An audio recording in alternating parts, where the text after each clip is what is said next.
무심. 사람은 어떻게 자유로워지나. 문하영 지음. 수선지 출판. 질투에서 시작되는 비극. 질투라는 것이 인류 역사를 바꿨다 할 정도로 뿌리가 깊습니다.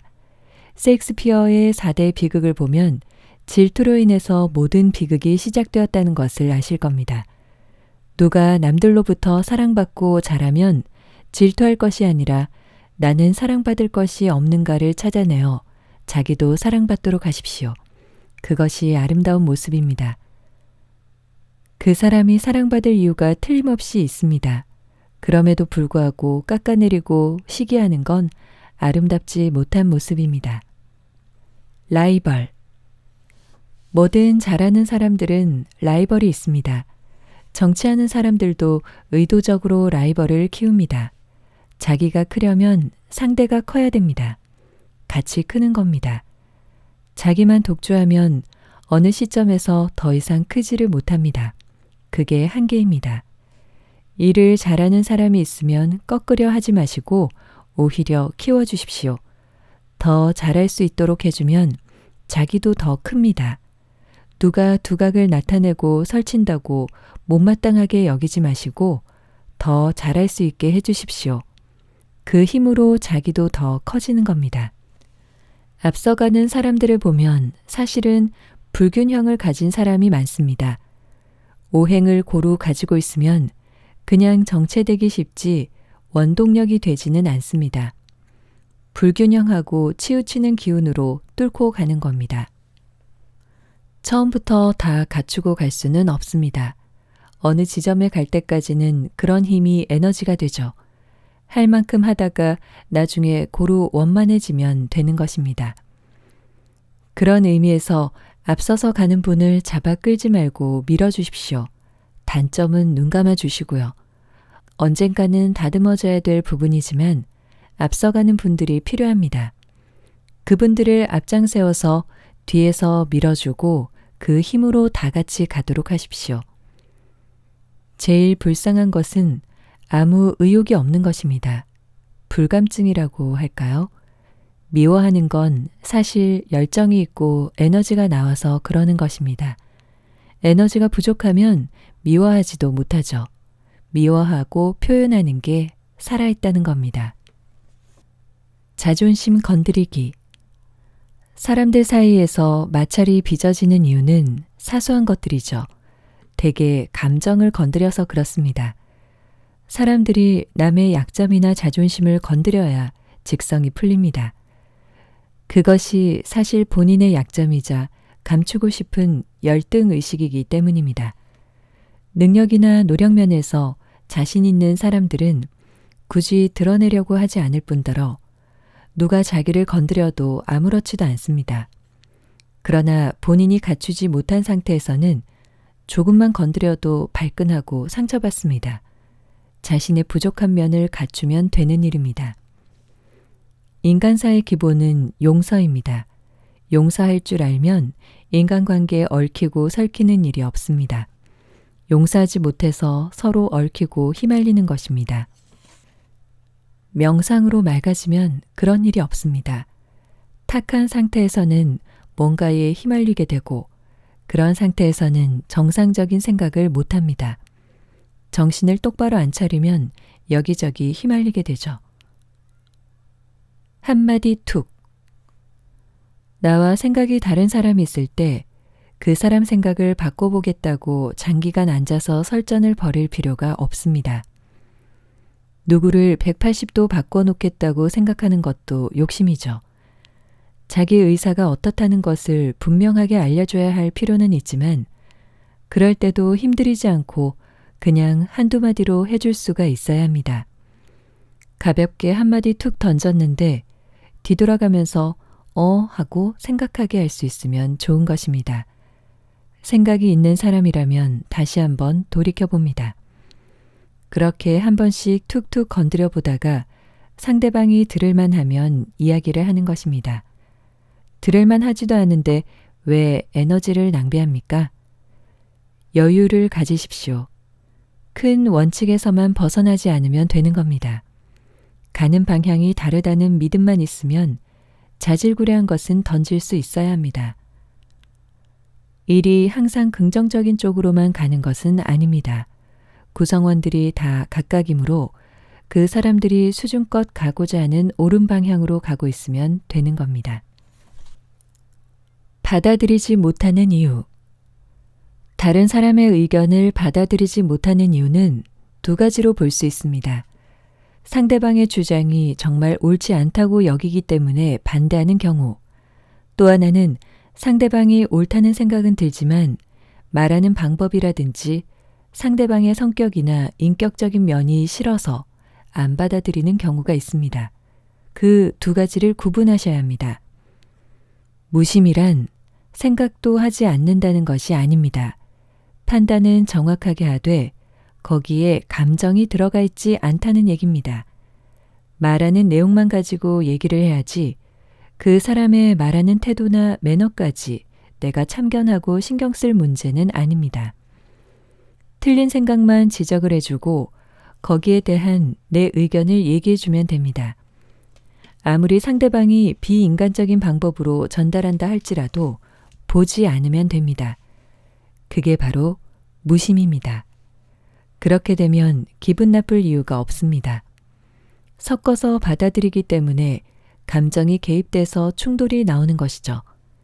마음을 열고 상대방의 입장을 이해하되 자기와 다른 생각에 대해서는 감정을 섞지 않고 나는 이렇게 생각한다고 얘기해주면 됩니다.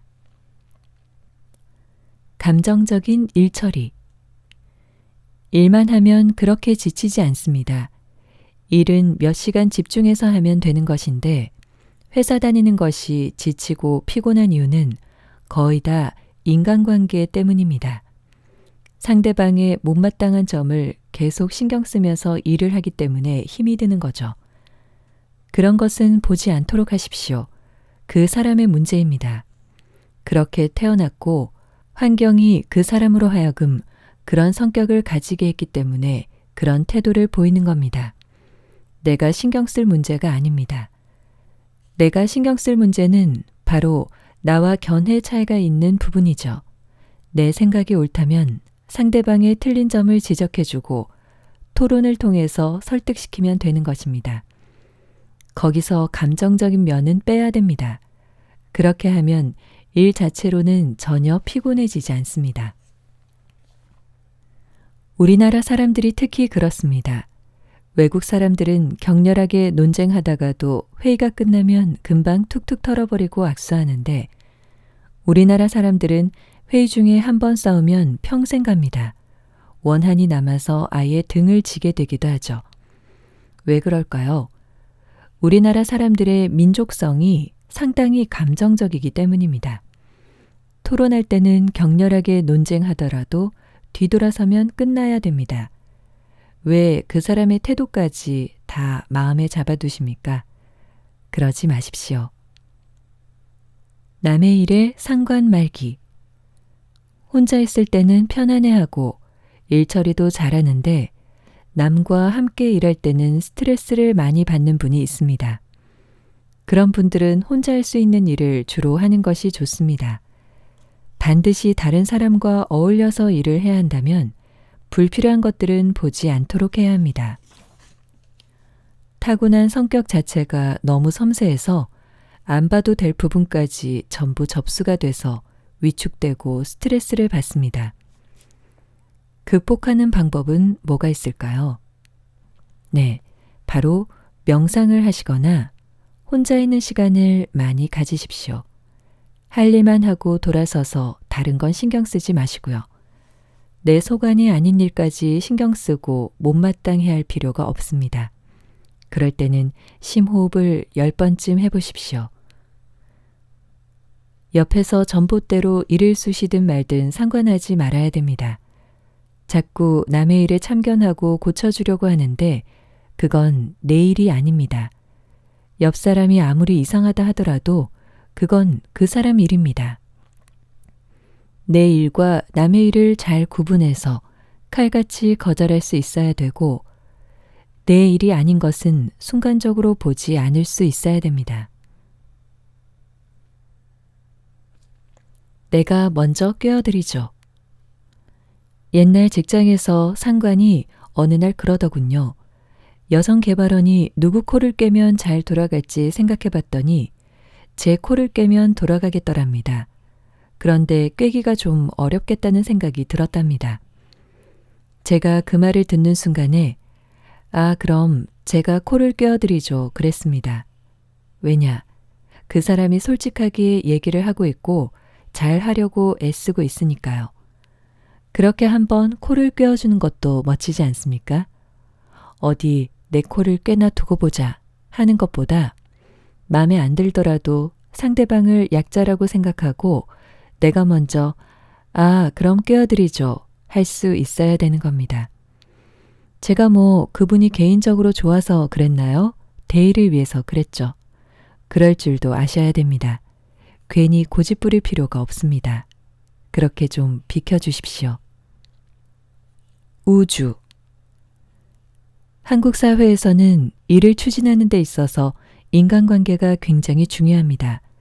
서로 마음이 안 맞으면 상대를 안 하면 되지만 그러다 보면 무대가 좁아지죠. 만만한 사람들끼리만 끼리끼리 해봐야 뭐 하겠습니까? 이 세상에는 마음 안 맞는 사람이 더 많습니다. 이런저런 것들이 자꾸 걸리는 이유는 아직 내 생각이 많아서 그렇습니다. 마음이 열린 상태, 즉 우주화하지 못해서 그렇습니다. 우주라는 것이 안 받아들이는 게 어디 있나요? 먼지나 티끌까지 다 받아들입니다. 예쁘고 좋은 것만 우주이고 미운 것은 아니라면 벌써 안 되는 거죠. 아, 꼴 보기 싫은 사람이 너무 많은데 저 사람들을 다 한강물에 넣어버렸으면 좋겠다. 이렇게 생각하시면 안 됩니다. 우주, 다 받아들이고 끌어안고 사는 겁니다. 그 사람들도 나름대로 다 존재의 이유가 있습니다. 내 관점에서 본 게 100% 옳은가? 아닙니다. 다른 사람 관점에서는 얼마든지 내가 그럴 수도 있습니다. 나를 두고 아, 저 사람 너무 편협하다라고 볼 수도 있는 겁니다. 이렇게 저렇게 조화를 이루어낼 수 있어야 합니다.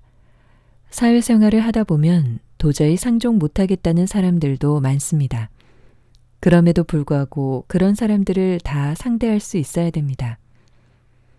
보기 싫으면 문 탁 닫고 안 보고 돌아서고 이러면 제한적일 수밖에 없습니다.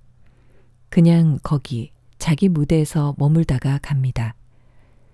무대가 넓으려면 다양한 사람들이 있다는 것을 받아들여야 됩니다.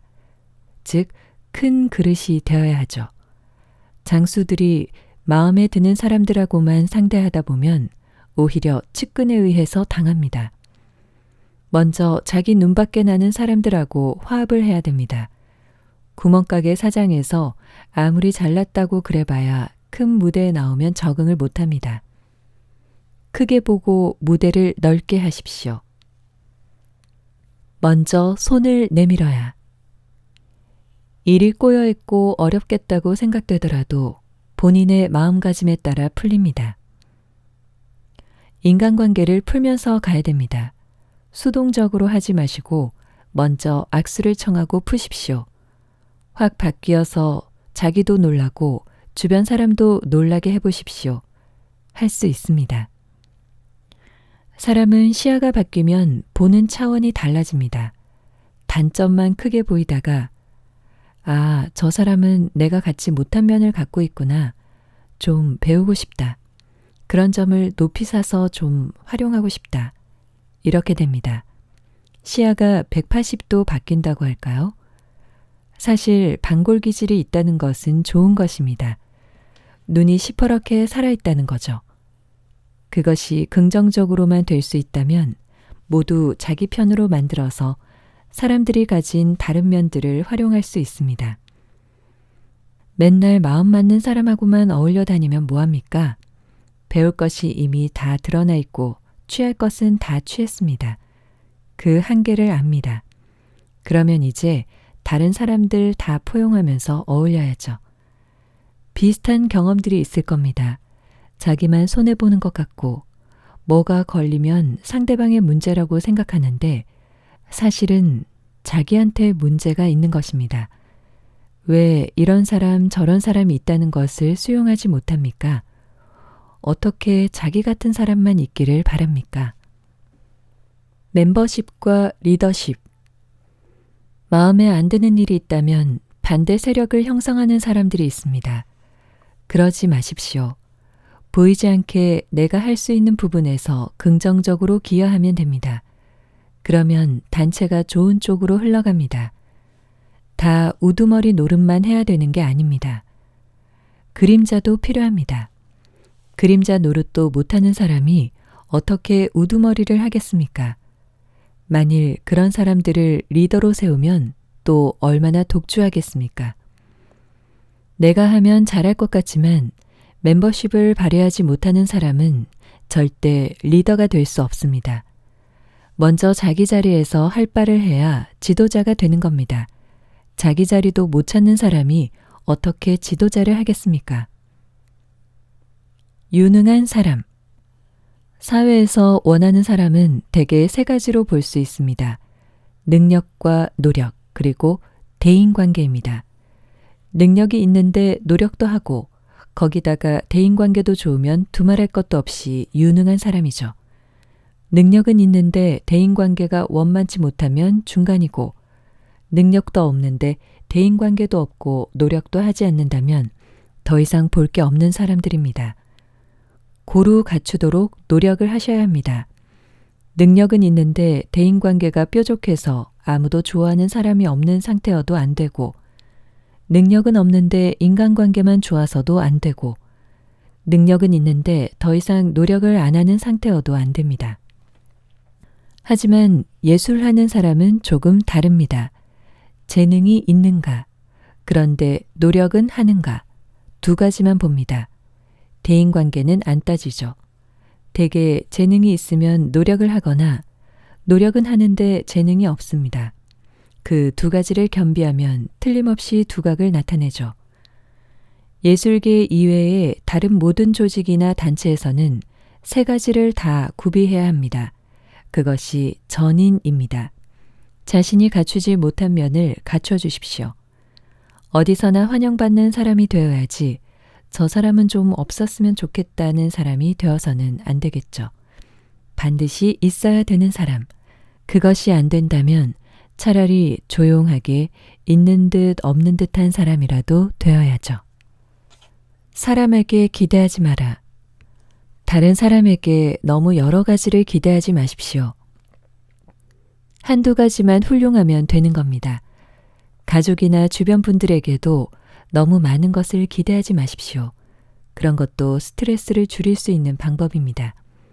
정치가는 정치만 잘하면 되고 사업가는 사업만 잘하면 됐지 인간적으로 완벽하기를 요구할 필요는 없는 겁니다. 말에 대하여 스트레스 안 받는 방법 중 하나는 말로 많이 표현하지 않는 것입니다. 말이 없어야 됩니다. 사람들 말하는 걸 가만히 보십시오. 거의 8에서 90%가 남에 관한 이야기입니다. 그것도 좋지 않은 면에 대해서 말이죠. 자신에 대해 얘기할 때도 좋은 이야기는 별로 안 합니다. 남한테 스트레스 주는 얘기만 합니다. 건설적이지 않은 대화죠. 그걸 표현하지 않아 버릇하시면 좋겠습니다. 말을 하면 해소되는 게 아니라 그 말하는 기운으로 인해서 더 늘어납니다. 대화는 사물에 대해서만 하시고 사람에 관한 얘기는 그 한마디를 툭 던짐으로써 그 사람에게 계기가 될 수 있는 얘기만 하십시오. 내 스트레스를 해소하려고 내가 말하고 싶어서 하는 얘기가 아니라 상대방에게 꼭 필요한 얘기, 상대방이 듣고 싶어 하는 얘기를 하십시오. 듣고 싶어 하지 않은 얘기를 하는 것처럼 어리석은 사람은 없습니다. 괜히 가서 너는 어떠어떠하다고 얘기하는 겁니다. 그것처럼 달갑지 않은 게 없습니다. 들을 태세도 안 돼 있고 들을 의사도 없는데 한마디씩 해주는 겁니다. 아무리 내가 어떤 사람한테 무슨 얘기를 해주고 싶어도 때가 아니면 기다려야 합니다. 때가 아니라는 것은 그 사람이 그 얘기를 들을 때가 아니란 얘기죠. 적시에 얘기를 해야지 타이밍도 아닌데 헛발질하면 안 되겠죠. 그래도 얘기를 한다면 나도 피곤하고 상대방도 피곤합니다. 그러지 마십시오. 항상 가둬뒀다가 적시에 그 얘기가 꼭 필요할 때 해주십시오. 명상으로 맑아지다 보면 그런 흐름이 보이므로 어리석은 행동을 안 하게 됩니다. 상대방이 지금 어떤 말을 듣고 싶어 한다는 걸 금방 알게 되니까 그저 입에 단 얘기가 아니라 적재적소에 정확한 얘기를 해주게 됩니다. 괜히 말해서 상대방 기분 나빠지고 기분 나쁜 게 전달돼서 나도 기분 나빠지는 불필요한 에너지 낭비를 하지 마십시오. 혼자서 스트레스 풀기. 어떻게 하면 스트레스를 해소할 수 있을까요? 사람은 살아가면서 무엇이든지 스트레스를 해소할 수 있는 방법을 찾아야 됩니다. 그런 대책이 없으면 이리저리 계속 끌려다니고 피곤해지죠. 그 방법은 혼자 할 수 있는 방법이 가장 좋습니다. 상대가 필요한 방법들은 업을 쌓기가 쉽습니다. 저는 초등학교 다닐 때부터 책을 읽는 방법을 썼습니다. 학교에서 무슨 일이 있었던 날이면 집에 와서 책가방 탁 놓고 책을 보기 시작했습니다. 정신없이 책을 보고 자면 다음날 언제 그랬냐는 듯 싹 해소되곤 했죠. 일찍부터 그런 좋은 방법을 알았었죠. 직장 다닐 때도 스트레스가 심했습니다. 인간관계나 경쟁에서 오는 것들. 학교에서는 그래봐야 거기서 거긴데 직장은 참 심하더군요. 그때도 책을 읽었어요. 대하소설 같은 걸 5권, 10권 쌓아놓고 읽었습니다. 그러고 나서 월요일에 직장에 가면 말끔하게 없어지고 제게 스트레스를 주었던 사람도 그렇게 싫지 않아지더라고요. 저는 별로 좋아하지 않았지만 운동도 좋은 방법이고요. 가장 어리석은 방법은 남과 같이 해결하는 방법입니다. 항상 상대를 찾아야 되고 상대가 마땅치 않으면 치사해지고 어떤 때는 구걸하는 심정까지 됩니다. 혼자서 할 수 있는 방법을 찾으십시오. 명상의 힘. 명상을 하시는 분들은 스트레스를 명상을 통해서 푸는 것이 제일 좋은 방법입니다. 그 다음은 일 속에서 찾는 것이면 좋고요. 명상과 더불어 신바람나게 일하면서 푸는 것이 스트레스 해소에는 최고입니다. 저는 글을 쓰면서 그것을 터득했습니다. 그렇게 고통스럽기만 하던 글 쓰는 작업이 더 이상 그렇지 않게 되었습니다. 컴퓨터 켜고 앉으면 그 막막함과 대책 없음은 이루 말할 수가 없습니다. 하루 종일 끙끙거리지만 아무 생각도 안 나고 마냥 괴롭기만 합니다. 심지어는 죽고 싶다는 심정까지 들었죠. 그러다가 명상을 하게 되면서 10시간 끙끙거리던 것이 2시간, 30분 이런 식으로 줄었습니다. 컴퓨터 앞에 앉으면 즐거워지고 뭔가 떠올라서 신나게 쓰게 됐죠. 다름 아닌 명상의 효과였습니다. 제가 만약 명상을 하지 않았다면 지금도 그럴 것입니다. 방송 작가들이 10년을 하든 20년을 하든 계속 컴퓨터 켜면 막막함과 죽고 싶은 마음을 경험한다고 실토를 합니다. 왜냐하면 계속 새로운 글을 써야 되기 때문이죠. 저는 명상을 통해서 그렇지 않을 수 있다는 것을 터득했습니다. 작업하는 것이 즐거워지더라고요. 그냥 그 정도까지 되려면 굉장히 오래 걸릴 겁니다. 20-30년은 해야 되는 일입니다. 그런데 5년도 안 돼서 벌써 그런 차원이 되었습니다. 바로 명상의 힘이었습니다. 명상을 통해 지금 하시는 일에서 시간이 많이 단축될 것입니다. 전에 3-4일 걸려서 쓰던 기한서 같은 것도 그냥 앉은 자리에서 쓰게 됩니다. 별로 생각하지 않아도 머리가 맑아져서 뭐가 막 떠올라요. 각자의 분야에서 한번 그렇게 되어 보십시오. 이처럼 일 속에서 스트레스를 해소하는 방법이 좋습니다. 이제는 글 쓰는 일이 기쁘거든요. 그런 정도까지는 가야 뭔가 할 수 있는 자신감을 얻게 됩니다. 자신의 분야에서 그렇게 될 수 있도록 매진을 하면 그것이 바로 스트레스 해소법이 아닐까 생각합니다. 내가 사랑받고 있는가? 누군가가 너무 스트레스를 준다든지 인간관계에 문제가 생겼을 때는 3가지 판단 기준이 있습니다. 내가 그 사람을 사랑하는가? 내가 그 사람을 위해서 노력하는 것이 가치 있는 일인가? 내가 존중받고 있는가입니다. 부부간이나 부모 자식 간이라도 세 가지가 모두 아니라면 무리하며 애쓸 가치가 없는 것입니다. 배우자 때문에 너무너무 스트레스를 받는다고 해보십시오. 우선 내가 그 사람을 정말 사랑하는가를 생각해 보시고 다음에는 내가 그 사람을 위해서 이렇게 걱정하고 염려하는 것이 가치 있는 일인가? 아니면 그 노력을 하지 않고 다른 데다 하는 것이 더 가치 있는 일인가를 보시는 겁니다. 마지막으로 상대방으로부터 내가 인간적으로 대우받고 있는가, 존중받고 있는가, 사랑받고 있는가를 판단하십시오. 아니라면 일고의 가치도 두지 마시고 정리하십시오. 그렇다고 부부간에 별거하고 부모 자식 간의 인연을 끊으라는 게 아니라 생각과 마음으로 끊으시라는 얘기입니다. 인간관계는 그렇게 정리하십시오. 무심. 사람은 어떻게 자유로워지나? 무심이란 밥 먹을 때에는 이 생각 저 생각하지 않고 그저 맛있다 하면서 먹는 것이고 일을 할 때는 아주 열중해서 누가 불러도 모를 정도로 빠져서 하는 것이며 명상을 할 때도 집중해서 명상하는 것입니다. 아무 생각도 없는 것이 무심이 아니라 한 번에 한 가지만 하는 것이 바로 무심입니다. 작가 문화영, 방송작가이며 아루이 명상 지도자다. 충북 진천의 명상마을 명상 아루이에서 별과 바람과 더불어 자연인으로 살고 있으며 그곳에 명상을 배우러 찾아오는 사람들을 지도하고 있다. 이 책은 주로 주말에 이루어지는 직장인 명상 캠프에서의 강의 내용과 실질적인 체험을 엮은 책이다.